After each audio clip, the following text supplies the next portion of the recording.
Hai teman-teman, apa kabar? Apakah kalian menikmati eFootball 2026? Ada beberapa pengaturan khusus dalam game yang akan membantu kalian lebih menikmatinya. Hari ini saya akan menunjukkan pengaturan terbaik agar kalian bisa mendapatkan pengalaman bermain terbaik. Jadi, mari kita mulai.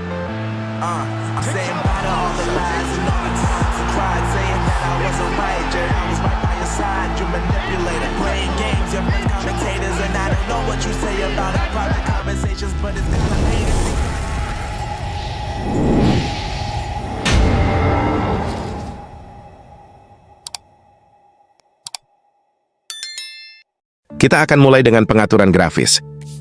Jika kalian masuk ke pengaturan ekstra lalu pengaturan game, kalian akan menemukan opsi pengaturan grafis.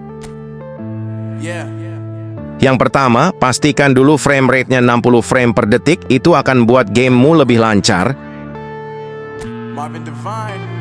Selanjutnya, mari masuk ke pengaturan grafik pemain. Anda akan melihat 3 jenis grafik.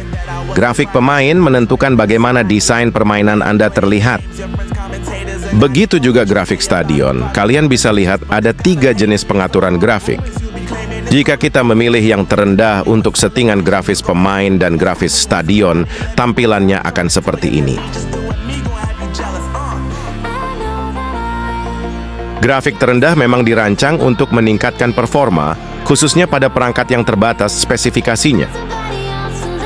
Ciri-ciri grafik lowest tampilannya kira-kira gini. Wajah pemain, buram, detail tato dan ekspresi hilang. Rambut, kaku, tanpa efek dinamis. Stadion terlihat kotak-kotak sederhana dan tanpa penonton. Bayangan dan cahaya minimal banget, bahkan kadang nggak ada. Animasinya lebih kaku, supaya FPS tetap tinggi. Nah, sekarang mari kita periksa pengaturan grafik standar untuk grafik pemain dan stadium. Settingan grafik standar paling ringan dan stabil, cocok buat HP mid-range atau yang gampang panas. FPS lebih konsisten, minim lag saat main online. Ciri-ciri grafik standar tampilannya kira-kira begini. Model dan wajah pemain masih jelas, wajah bisa dikenali, jersey detail terlihat. Stadion dan penonton, crowd tetap ada, tapi jumlahnya dikurangi dan modelnya lebih sederhana. Tribun stadion tidak terlalu detail, bendera, koreografi fans berkurang. Animasi dan gerakan masih smooth, tapi tidak sehalus setting high. Dan yang terakhir, mari kita periksa settingan grafis tinggi untuk pemain dan stadium. Seperti ini tampilannya.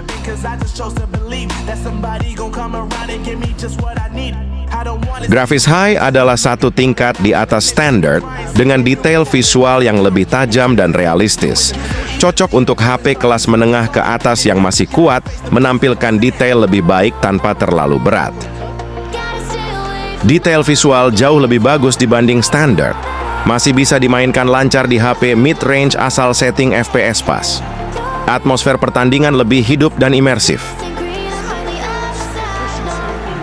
Inilah perbedaan antara ketiga pengaturan grafis pemain dan stadion. Tidak banyak perbedaan antara grafis standar dan tinggi, tetapi ada perbedaan besar pada grafis terendah. Nah, pertanyaannya adalah grafis apa yang harus Anda atur? Itu sepenuhnya tergantung pada seberapa besar beban yang dapat ditangani perangkat Anda. Seperti yang udah saya tunjukkan, tidak banyak perbedaan antara grafis standar dan tinggi. Jadi tidak perlu membebani perangkat Anda dengan grafis tinggi. Jika perangkat Anda sangat bagus, atur grafis pemain ke standar, grafis stadion ke standar, dan frame rate ke 60 fps.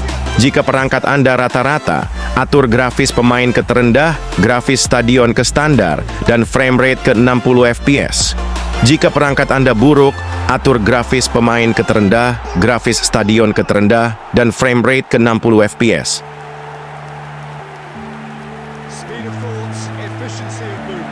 Selanjutnya kita akan membahas pengaturan permainan. Jika Anda masuk ke pengaturan permainan, Anda akan melihat beberapa pengaturan kontrol. Ini yang paling penting.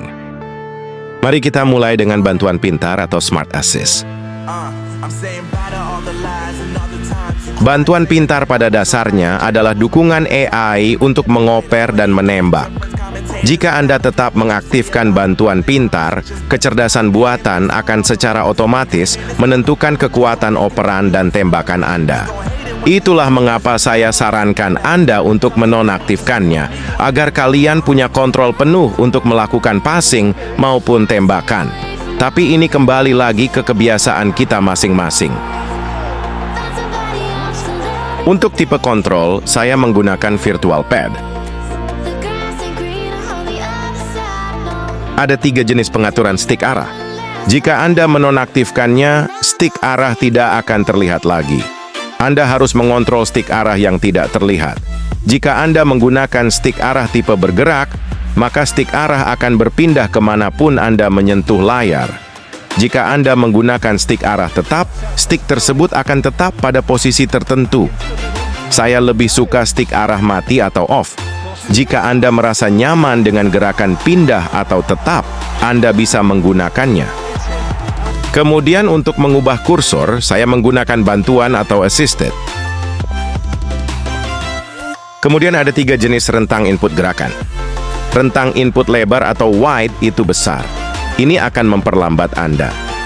Rentang input sedang atau medium tidak terlalu besar atau tidak terlalu kecil. Jadi ini bagus menurut saya. Rentang input sempit atau narrow terlalu kecil tetapi cepat. Tetapi karena terlalu kecil, itu licin banget di jari aku. Jadi, aku agak susah ngendaliinnya. Secara keseluruhan, aku pakai rentang input sedang. Di konfigurasi tombol, kamu bisa atur posisi tombol kontrol sesuka hati. Opasitas tombol itu seberapa jelas tombol kontrol kamu terlihat pas pertandingan. Kalau kamu set rendah, tombolnya bakal kurang kelihatan. Terakhir, ada satu pengaturan lagi yang harus kamu ubah, yaitu stamina. Kalau kamu terus nyalain, kamu bisa lihat stamina tiap pemainmu. Ini bakal ngebantu kamu tahu pemain mana yang perlu diganti. Selanjutnya mari kita ke pengaturan kamera. Kalau kamu pause pertandingan, kamu bakal nemuin pengaturan kamera. Ada beberapa sudut kamera di game ini, tapi ada 2 sudut kamera yang paling sering dipakai. Itu adalah dynamic wide dan dual. Selanjutnya ada pengaturan komentar. Ya, di pengaturan game kamu akan menemukan data unduhan. Di data unduhan itu ada pilihan bahasa komentar. Kamu akan nemuin sekitar 15 bahasa. Unduh salah satu yang kamu suka. Bahasa komentar bakal bikin pertandingan kamu jadi lebih seru dan asik. Selanjutnya ada pengaturan stadion custom. Di timku, kamu bakal nemuin fitur stadion custom. Di sini kamu bisa bikin 3 stadion sendiri dan pakai stadion itu buat main pertandingan. Kamu bisa pakai beberapa elemen buat ngedesain stadionmu.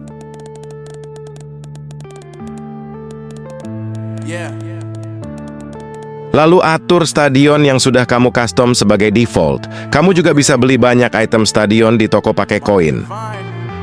Kemudian ada pengaturan jersey. Di tim saya, kamu akan menemukan fitur jersey. Kamu bisa pilih 3 jersey favoritmu. Nah, pas mau main pertandingan, kamu bisa pilih jersey dan langsung main.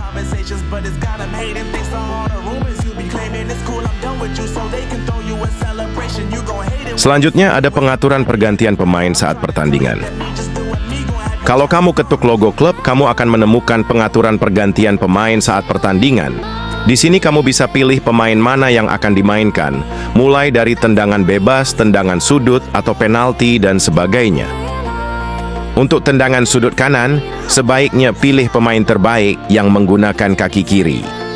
Dan untuk tendangan sudut kiri, pilih pemain terbaik yang menggunakan kaki kanan.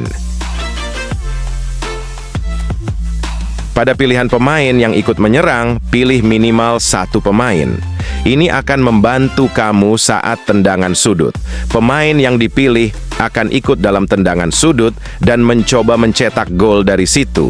Jadi ini cara yang sangat efektif untuk meningkatkan peluang mencetak gol dari tendangan sudut. Selanjutnya ke pengaturan dukungan otomatis saat pertandingan. Penggantian pemain, pemainmu akan otomatis diganti saat pertandingan berjalan. Kamu nggak perlu ganti pemain secara manual, tapi aku nggak nyaranin ini karena hanya kamu yang seharusnya menentukan kapan dan pemain mana yang perlu diganti. Kalau soal jebakan offside, aku saranin untuk dimatikan karena cukup berisiko. Tapi kalau kamu bisa mengendalikannya, kamu bisa nyalain. Kamu juga bisa atur level serangan atau pertahanan. Nanti timmu bakal otomatis pindah ke mode serang atau bertahan sesuai situasi. Selanjutnya ada settingan instruksi individu. Kalau kamu tab manager, kamu bakal nemuin pengaturan instruksi individu. Instruksi individu itu penting banget. Instruksi individu itu kayak perintah khusus yang diberikan ke pemain kamu. Misalnya, kadang kita pengen back kita main menyerang. Kadang kita pengen penyerang kita main bertahan.